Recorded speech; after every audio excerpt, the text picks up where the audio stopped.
Assalamualaikum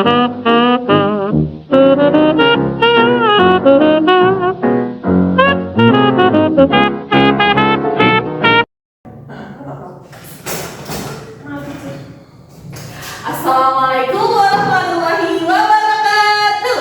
Waalaikumsalam warahmatullahi wabarakatuh. Halo teman-teman semuanya. Apa kabarnya hari ini? Sehat ya? Sehat. Alhamdulillah, mantap. Nah, hari ini aku bakal jelasin sedikit tentang karya sastra Indonesia. Tapi tenang aja, aku jelasinnya ini santai. Jadi kalian nanti bisa mudah mengerti, oke? Oke. Nah, yang pertama itu ada ragam karya sastra. Itu ada puisi, prosa, drama. Nah, siapa di sini yang suka baca puisi? Saya. Wah, mantap. Berarti kalian udah relate nih. Nah, yang pertama itu ada puisi.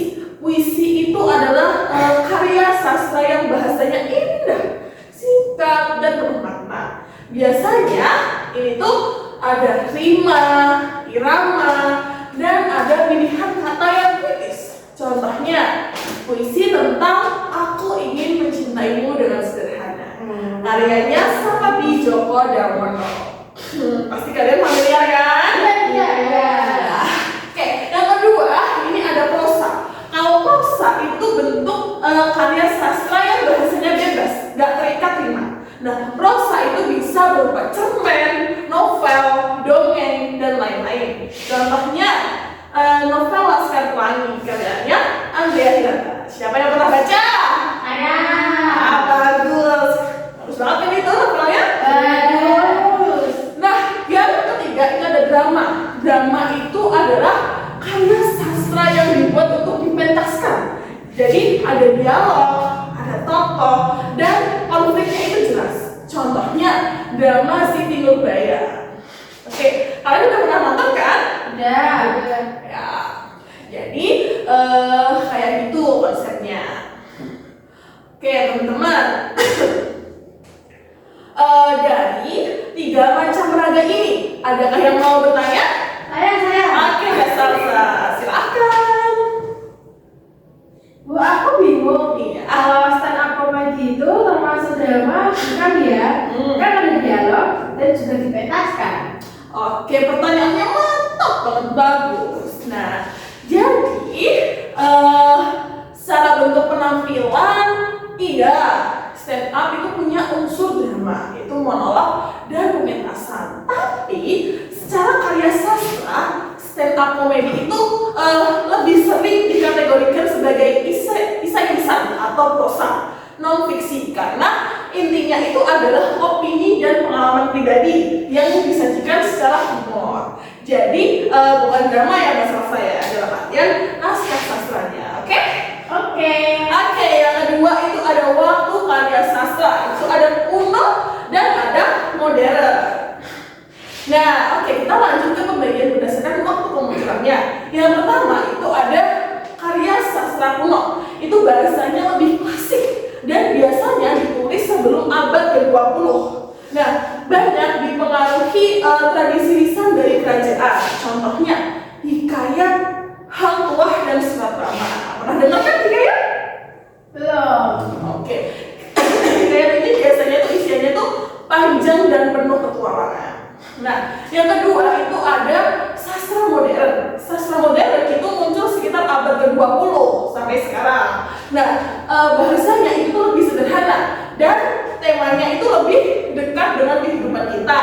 Contohnya novel perahu kertas, puisi modern Sapardi, dan lain-lain. Nah, kalian lebih suka nonton yang kuno atau yang modern? Modern.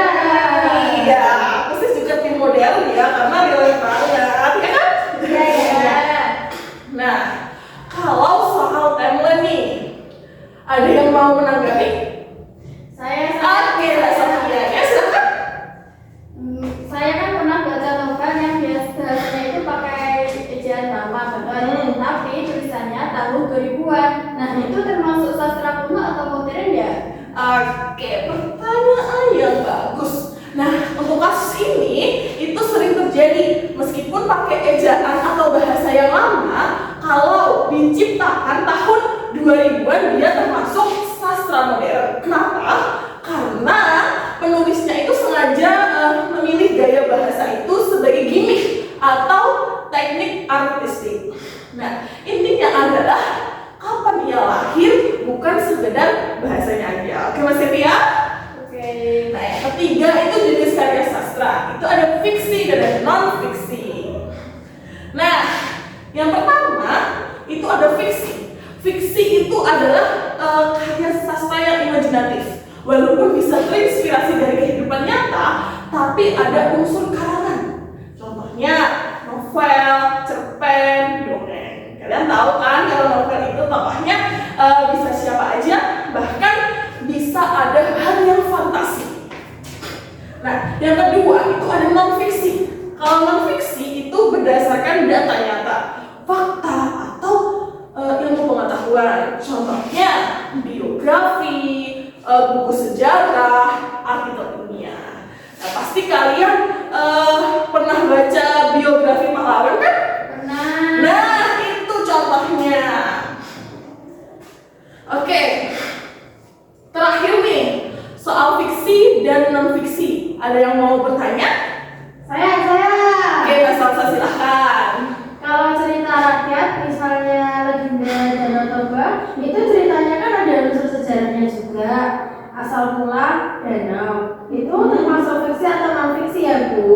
Oke, pertanyaan yang bagus banget, mantap. Itu tuh termasuk kategori fiksi ya, Mbak. Karena lebih spesifik adalah mitos atau legendanya. Kenapa? Karena walaupun ia itu berusaha menjelaskan asal mula sesuatu dari unsur fakta, dan cara penyampaiannya itu penuh dengan unsur fantasi dan tidak dibuktikan secara ilmiah. Nah, cerita rakyat itu selalu masuk fiksi karena mengandung unsur karangan yang besar.